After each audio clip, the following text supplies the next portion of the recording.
galaxy had always been a place of balance, a peaceful coalition of countless species, civilizations, and star systems, all bound together under the banner of the Galactic Union. For millennia, war had been a thing of the past, relegated to the dusty corners of history and folklore. The Union's military, while strong, was primarily a peacekeeping force, often engaged in diplomatic missions rather than armed conflict. They were diplomats, negotiators, and explorers, not soldiers. This was a galaxy where cooperation, trade, and mutual aid had reigned, where the stars shone brightly and the future looked hopeful. That peace was shattered one quiet evening when a distress signal tore through the cosmic ether, a signal so strange, so disorienting, that it jolted the galaxy awake. It was not like any distress message the Union had ever received. It didn't follow the usual channels of communication. It didn't come with a clear location or origin. It was fragmented, garbled, like a cry from a dying star. Yet one thing was unmistakable. It carried a tone of pure, unrelenting desperation. The message came from a place known as the Forgotten Quadrant, a desolate, uncharted expanse of space far beyond the territories of the Union. For centuries, it had been written off as an uninhabitable region, populated only by rogue planets, dying stars, and cosmic phenomena that made exploration impossible. The quadrant had always been considered too dangerous to colonize, too unpredictable to venture into. No one had ever bothered to investigate its mysteries. And yet this signal was different. "This is a cry for help," an officer in the Galactic Union's command center said, his voice tight with disbelief. His hands moved over the console, trying to make sense of the static-laden transmission, but it only seemed to grow more confusing the more they analyzed it. The message was a jumbled string of numbers, letters, and half-formed words, but there was no mistaking the urgency embedded in the tone. Someone or something was begging for help. The officer passed the data up to higher command, where more experts tried to decode the signal. It was futile. No known species in the Union had the technology or capability to create such a message. Not only was it encrypted, but it seemed to be coming from a planet labeled Zeroth, a world that was nothing more than a footnote on old star charts. Zeroth wasn't even a proper planet. It was little more than a barren, inhospitable rock. The temperature fluctuated between unbearable extremes. The atmosphere was toxic, and violent electrical storms raged across its surface. The Union had long ago abandoned any thoughts of settling there, marking it as uninhabitable, a place not worth investigating. Yet the message came from there. A tense silence fell over the room. The command center buzzed with the quiet hum of distant operations, but no one spoke. They were all thinking the same thing. Who, or what, was calling from a place like that? The council debated. Some argued that it was a glitch, a strange cosmic anomaly. Others pushed for an immediate investigation, but the decision that was finally made was an unambiguous one. They would send a ship. A reconnaissance vessel would make the journey to Zeroth, assess the situation, and report back. It was a calculated. The Union's resources were stretched thin, and the Council wasn't willing to commit an army to what they assumed would be another mystery that would turn out to be nothing. After all, they had no idea what they were dealing with. There was no need to panic. Yet, as the Union prepared its ship and crew for the long journey, there was one group that had heard the distress call and had no intention of waiting for orders. The Deathworlders. The Deathworlders were not part of the Galactic Union. They never had been. Their home planets were far from the peaceful, well-organized colonies of the Union's member worlds. Their planets were untamed, raw, and hostile, places where only the strongest survived. These were worlds that fought against their inhabitants as much as the inhabitants fought to survive on them. Life there was constant war. Creatures evolved to survive the most extreme conditions imaginable. The Deathworlders themselves were a variety of species, but all shared one trait. They were warriors, bred for combat, hardened by their brutal environments. The Union was nervous about the Deathworlders. They were unpredictable, fierce, and had no interest in the kind of diplomatic agreements the Union tried to forge. Some of the Deathworld species had even clashed with Union forces in the past, their violent tendencies seen as a threat rather than an asset. They were outsiders, and they liked it that way. But when the distress signal reached their ears, the Deathworlders responded almost immediately, without hesitation. No debate, no counsel. They didn't need permission. They knew what the signal meant. A threat, a challenge, and they were more than ready to face it. The Valkyrie was the pride of the Deathworlders, a ship unlike any other. Its hull was forged from the bones of ancient beasts, crafted to endure the harshest environments in the galaxy. It was an enormous vessel shaped like a predatory bird of prey, with a dark, sleek silhouette that cut through the stars like a shadow. The ship's crew was an intimidating collection of species from the Deathworlds. Towering humanoids with razor-sharp claws, beasts with scales like armor, and beings whose mere presence could inspire terror in the weak. At the helm of the Valkyrie was Gorgak the Unyielding, a massive figure who stood over 8 feet tall, his 4 muscular arms folded in front of him as he looked out into the black void of space. Gorgak was a warlord, a conqueror of worlds, and his reputation was known across the galaxy. His homeworld had been one of the most violent places in the universe, a planet where only the strongest could thrive. He had led countless raids, fought innumerable battles, and crushed any enemy that dared cross his path. Now, standing in the bridge of his ship, Gorgak could feel the call of the signal resonating within him. It was the call of battle, the call of destiny. The galaxy was in trouble, and the Deathworlders would answer. Gorgak turned to his crew, his glowing red eyes scanning the room. He didn't need to say much. They all understood the mission. There would be no negotiation, no surrender. They were going to Zeroth to fight, to conquer, and to bring the galaxy to its knees, if that was what was needed. "Prepare for the descent," Gorgak growled, his voice as deep and rumbling as thunder. "We land on Zeroth. We will find what is causing this signal, and we will bring it to an end. If it's a threat, we will destroy it. If it's a cry for help, we will answer it. But remember this: the galaxy calls for us, and we deliver salvation. We do not beg for peace, we take it." The crew of the Valkyrie responded in kind, their voices a chorus of approval as they made their final preparations. They didn't care about the Union's mission or its political games. The Deathworlders were here for one thing: action. The Valkyrie descended through the thick, turbulent atmosphere of Zeroth, its massive engines roaring as it fought against the winds and lightning that churned violently around them. The planet's surface was barren and unwelcoming, a wasteland of sand and rock. Yet beneath the chaos of the storm, the Valkyrie landed with ease, its landing gear sinking into the dusty soil. The crew began to disembark, their boots crunching on the dry ground as they moved out in formation, weapons raised and ready for whatever lay ahead. Gorgak was at the forefront, his heavy armor gleaming under the dim light. He led the way, his senses honed to a razor's edge. The terrain was unforgiving, but the Deathworlders were made for this. Their bodies were adapted to survive in conditions that would crush any lesser beings. They moved with purpose, following the source of the distress signal. It was faint at first, but it grew stronger with each step, like the heartbeat of the planet itself. The landscape stretched out before them, a vast desert filled with jagged rock formations and strange, twisted plants. The air was thick with the stench of decay, and the ground seemed to pulse with unnatural energy. But the Deathworlders were not afraid. They pressed forward, their bodies moving in sync with the rhythm of the land. Eventually they reached their destination, a massive structure rising out of the sand, a jagged spire of metal and energy that seemed to hum with an ancient power. It was unlike anything they had ever seen, and yet it felt familiar. The walls shimmered with a strange, otherworldly energy, and the ground beneath their feet seemed to tremble in its presence. "This is no ordinary distress signal," Gorgak muttered, scanning the structure with a mixture of awe and suspicion. Something is wrong here." He raised his hand, signaling for the crew to fall into formation. Weapons at the ready, they approached the structure, their footsteps heavy against the sand. The signal was coming from within.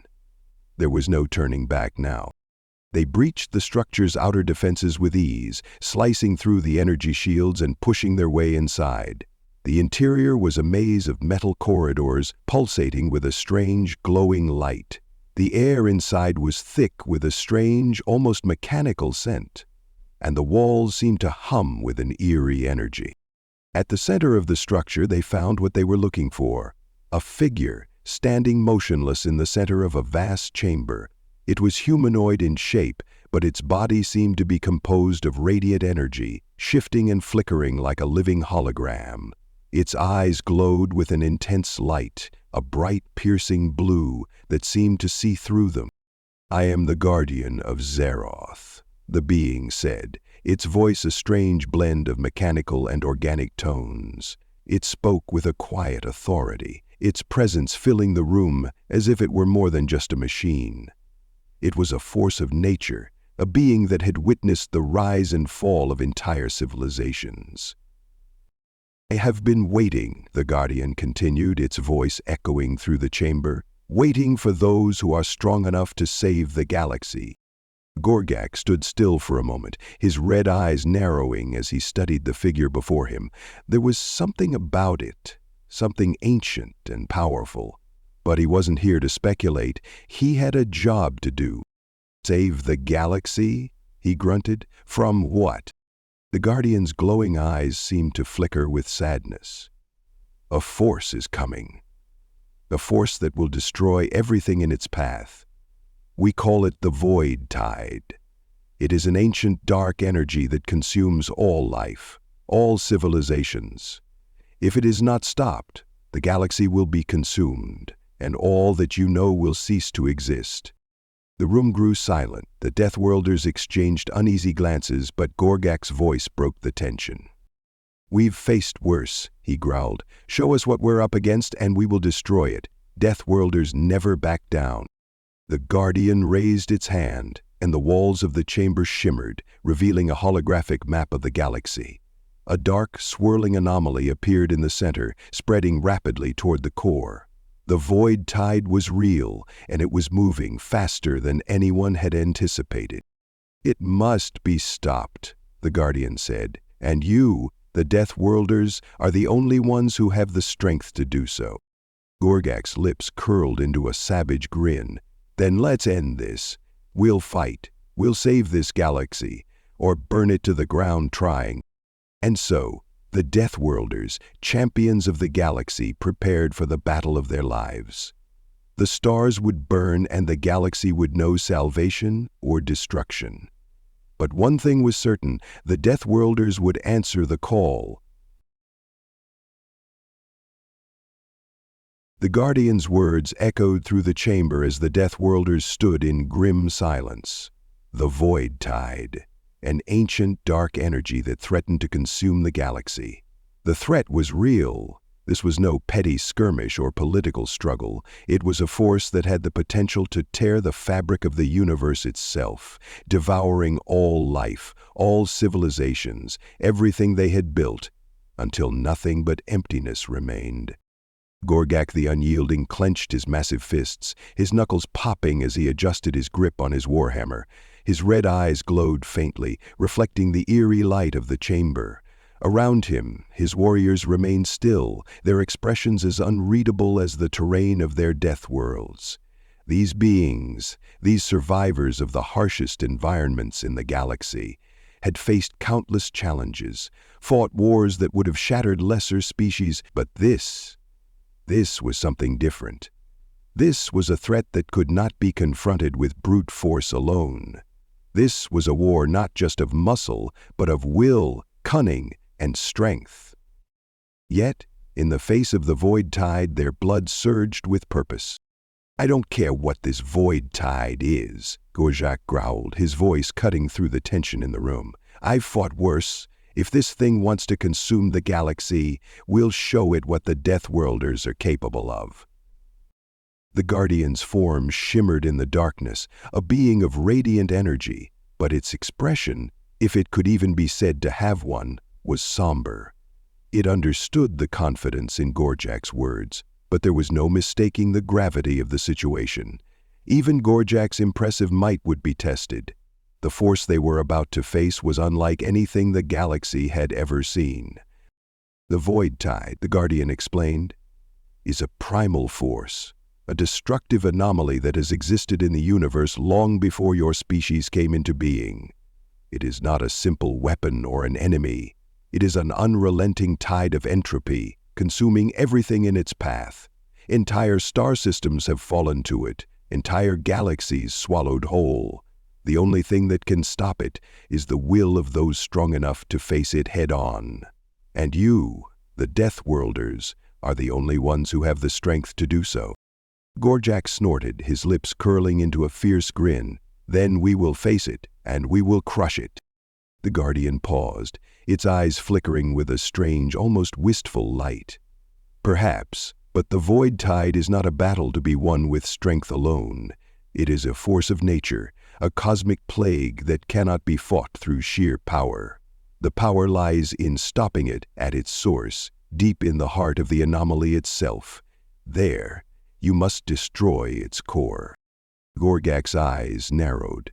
And how do we do that? You must venture into the heart of the void tide, the Guardian said, its voice unshaken. You will need to travel to the source, the very center of the anomaly. It is located on a dying world, a place where the void tide began. It is a place so far beyond your current understanding that even the might of the Deathworlders may struggle to survive. You must reach it, destroy the core, and sever the flow of dark energy before it spreads further. The room fell silent as the weight of the Guardian's words sank in. Gorjak and his warriors exchanged glances, their minds racing. The void tide was no ordinary enemy, and its core, this dying world, was so deeply tied to the anomaly's power that even the Deathworlders weren't sure they would be able to survive the journey, let alone succeed in their mission. And then question. But there was no turning back now. The galaxy's future depended on them, and if anyone was going to stand against the void tide, it had to be them. We're not afraid of some dying world, one of the Deathworlders muttered, his voice like gravel. We've survived far worse. Gorjak gave a low laugh, his deep voice reverberating in the chamber. That's the spirit. Prepare yourselves. We move out at once. The Guardian nodded solemnly. I will guide you to the coordinates. But be warned, time is not on your side. The void tide grows stronger with every passing moment. The longer you wait, the harder it will be to reach the core. The Deathworlders wasted no time. They gathered their gear, checking weapons, armor, and supplies. Gorjak led them out of the chamber, his mind focused on the task ahead. The ship was ready, the Valkyrie waiting in the darkness. It was their only hope for reaching the center of the void tide in time to prevent the galactic apocalypse. As they made their way back to the Valkyrie, Gorjak's thoughts were clouded with uncertainty. He had faced many battles, but this felt different. There was a sense of dread hanging over them, a sense that this mission might be their last. The Deathworlders had never fought something like this before. They were the hammer, not the scalpel, and yet here they were, faced with a problem that could not be solved through sheer force alone. When the Valkyrie's massive doors opened, revealing the ship's interior, the crew quickly boarded. The engines hummed to life, and the ship took off with the grace of a predator stalking its prey. They were headed toward the coordinates provided by the Guardian, deeper into the heart of the Forgotten Quadrant, a place so dangerous that no one had dared venture there for centuries. The journey was treacherous. The further they traveled, the more the fabric of space itself seemed to warp. The stars appeared distorted, stretched, as if the very laws of physics were being undone by the presence of the void tide. Strange energy fields pulsed in the distance, sending waves of static through their communications systems. It felt as though they were venturing into the unknown, into a realm where the rules no longer applied.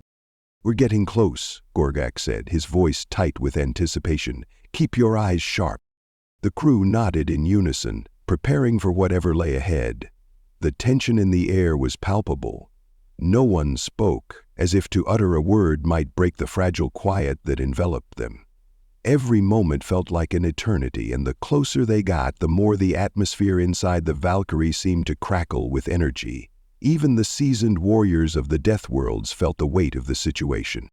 Then, without warning, the ship lurched violently, as though it had collided with an invisible force. The crew was thrown off balance, scrambling to regain their footing as alarms blared across the bridge. "What the hell was that?" one of the Deathworlders shouted, gripping the edge of a console to steady himself. Gorgak's voice came through, calm but filled with fury. "Hold steady. We're not turning back now. Get us back on course." The ship shook again, more violently this time. The entire structure seemed to groan, as though the very fabric of space itself was being torn apart around them. Gorgak's eyes narrowed. He could feel it. Something was trying to pull them off course, to drag them into the heart of the void tide. They weren't going to make it unless they fought back. "Get to the weapons," he ordered. "If we're going down, we're taking whatever's trying to stop us with us." The crew scrambled to their posts, preparing the ship's arsenal for whatever hostile force lay ahead. Gorgak stood at the front of the bridge, his hands clenched around the hilt of his warhammer. His blood burned with the excitement of battle. There was no fear, only the thrill of the challenge. They had faced impossible odds before, and they would face them again. The ship lurched again, harder this time, and a massive, pulsating wave of energy slammed into the hull. The ship groaned in protest as it was torn from its course, drifting into the swirling maelstrom of the void tide. The anomaly stretched before them, a vast swirling vortex of darkness, filled with tendrils of energy that reached out like the fingers of a cosmic giant. "This is it," Gorgak said, his voice low and steady. "Prepare for the final assault. We break through, or we die trying." The Deathworlders were silent, their resolve hardened like steel. They had fought battles where death was the only certainty, and they had always emerged victorious. But this was something beyond even their understanding. It wasn't just an enemy they could kill. It was the end of everything. It was the entire galaxy, spiraling toward its inevitable doom. And yet, in the face of it all, the Deathworlders had one thing that no other species had: an unbreakable will to survive. The Valkyrie surged forward, its engines roaring as they raced toward the heart of the void tide. The sky above them was black, swirling with energy, and the galaxy's final battle was about to begin. The fate of all life hung in the balance. If they could reach the core of the void tide, if they could destroy it before it... But even as they flew into the unknown, Gorgak knew one thing for sure: the Deathworlders would not be easy to defeat. They had been forged in the fire of their own violent worlds, and they would deliver salvation or die trying.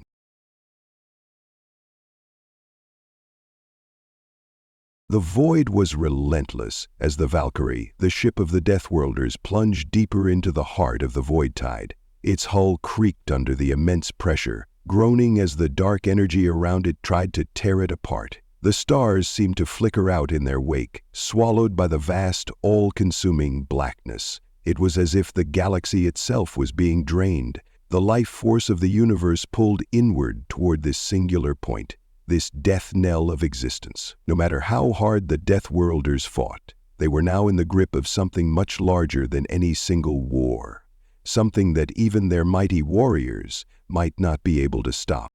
But Gorgak the Unyielding, the battle-hardened warlord of the Deathworlders, would not allow that to be their fate. He stood tall at the helm, his four muscular arms crossed, his deep red eyes flickering with fierce determination. His crew was made of the most fearsome warriors the galaxy had ever known, each one a survivor, each one willing to die for the mission. They were the hammer in the galaxy's defense, and they had been called to strike now, in the face of an enemy that defied even the most formidable threats. The Valkyrie trembled as a pulse of dark energy from the void tide hammered against its shields. Sparks shot across the bridge, and the ship's systems flickered in protest. The crew scrambled to maintain control, their voices rising over the sound of alarms. "We're losing power," one of the technicians shouted, slamming a fist against the console.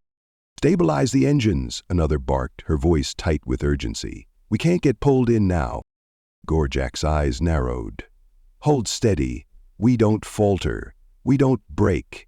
This ship is our legacy. His voice was calm, but it carried an unshakable strength.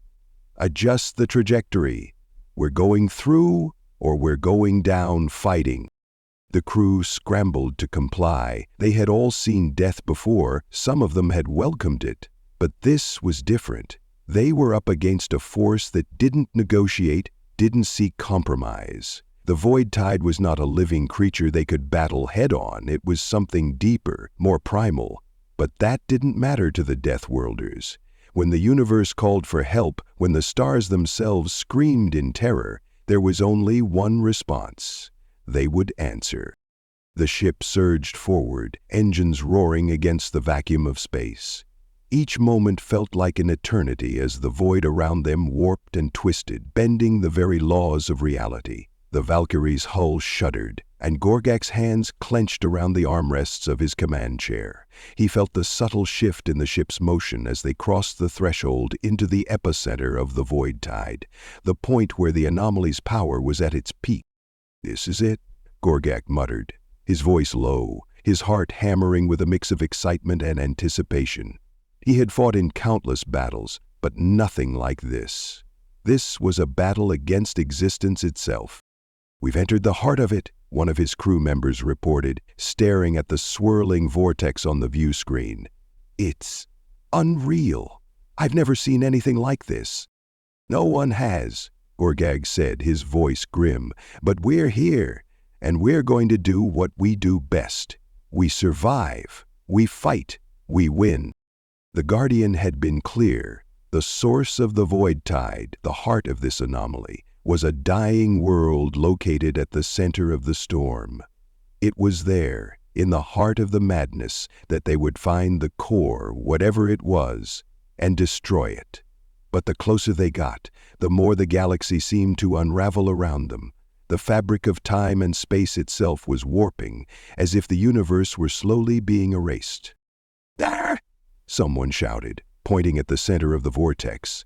A massive, decaying planet loomed ahead, its surface cracked and burned as though it had been scorched by some terrible force. But even in its death throes, the planet pulsed with unnatural energy, as though the Void Tide itself was feeding off its lifeblood. Gorgak's eyes locked on the planet, his mind calculating. They had reached the heart of the storm, and now they had to land. They had to find the core and destroy it. He felt the weight of the mission pressing down on him. It was not just his own life at stake, or the lives of his warriors. The fate of the galaxy was in their hands. "Get us down there," Gorgak commanded. "We don't have much time." The Valkyrie began its descent, spiraling toward the planet's surface. The world was not like anything they had encountered before. The sky above them was a swirling mix of purple and black, filled with violent electrical storms. The planet's surface was a barren wasteland filled with jagged mountains and deep ravines. In the distance, strange structures rose from the ground, remnants of an ancient civilization long since lost to time. The planet itself seemed alive, a rotting carcass that still thrashed in its death throes. As the Valkyrie touched down with a thunderous crash, the crew wasted no time in disembarking. They moved swiftly, their weapons drawn, their eyes scanning the desolate landscape. Gorgak led them forward, his every step a reminder of the raw power he possessed. The air was thick with the smell of decay, and the ground seemed to pulse with a dark energy that tugged at their senses. The Guardians had warned them of the dangers they would face on the planet, but the Deathworlders had faced worse. They were not afraid of the planet's hostile environment or the unseen forces that might try to tear them apart. They had been forged in the crucible of their own violent worlds, and they would not break now. "There," Gorgak said, pointing toward a massive structure in the distance. It was unlike anything they had seen before. It was ancient, built from materials that seemed to defy the laws of physics. It was a temple of sorts, its walls covered in strange, glowing symbols that pulsed with the energy of the Void Tide. "The core is inside," Gorjak said, his voice filled with certainty. "We destroy it, and we destroy the void tide." They made their way toward the structure, their steps heavy on the cracked ground. The planet seemed to resist them, as if it didn't want them there, as if the void tide itself was trying to push them back. The air crackled with energy, and every step felt like they were wading through an ocean of static. As they neared the structure, the ground beneath their feet began to tremble. A low, guttural sound reverberated through the air, and the sky above them seemed to darken even further. A massive storm swirled above them, its winds howling like the screams of 1,000 souls. The Deathworlders kept moving, unyielding in their resolve. The void tide was trying to stop them, but they would not be swayed. They reached the entrance of the temple, a massive archway carved from black stone. The walls were adorned with strange symbols glowing faintly in the darkness. It was clear that whatever had built this place was long gone, but the power it held remained, pulsing with an intensity that seemed to match the heartbeat of the planet itself. Gorjak motioned for his crew to enter, and they moved as one. The interior of the temple was vast, filled with high vaulted ceilings and narrow corridors that twisted in impossible directions. Strange statues lined the walls, their eyes glowing with a pale light. The air inside was thick with the scent of decay, and the walls seemed to hum with a low, resonant energy. "This is it," Gorjak said, his voice low. "The core is at the heart of this place. We find it, we destroy it." They pressed forward, moving deeper into the temple. The further they went, the more the air seemed to vibrate with an almost palpable energy. The void tide's influence was growing stronger, more suffocating. It felt like the very walls of the temple were closing in on them, as if the building itself was alive and aware of their presence. Finally, they reached the heart of the temple. A vast chamber lay before them, its floor covered in strange runes that glowed with an eerie, otherworldly light. At the center of the room stood a massive stone pedestal, upon which rested a glowing orb, a dark, pulsating core of energy. It was the source of the void tide.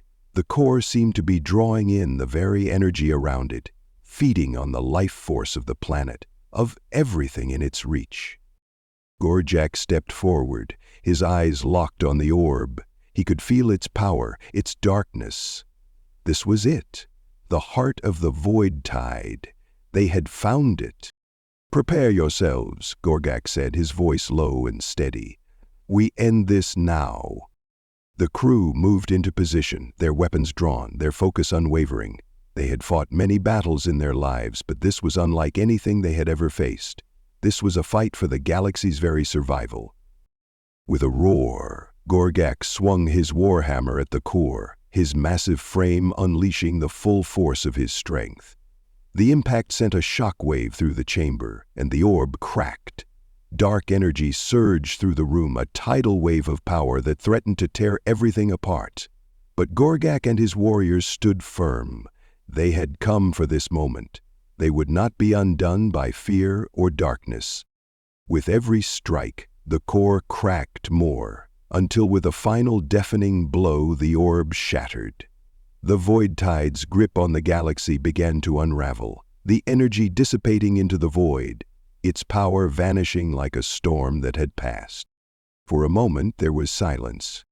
Then the temple shook, and the ground beneath them began to crumble. The void tide had been defeated, but at what cost? The planet, already dying, was now collapsing in on itself, its energies spent.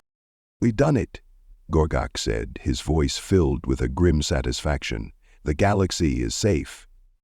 But even as the ground trembled beneath their feet, the Deathworlders knew that their mission was not over.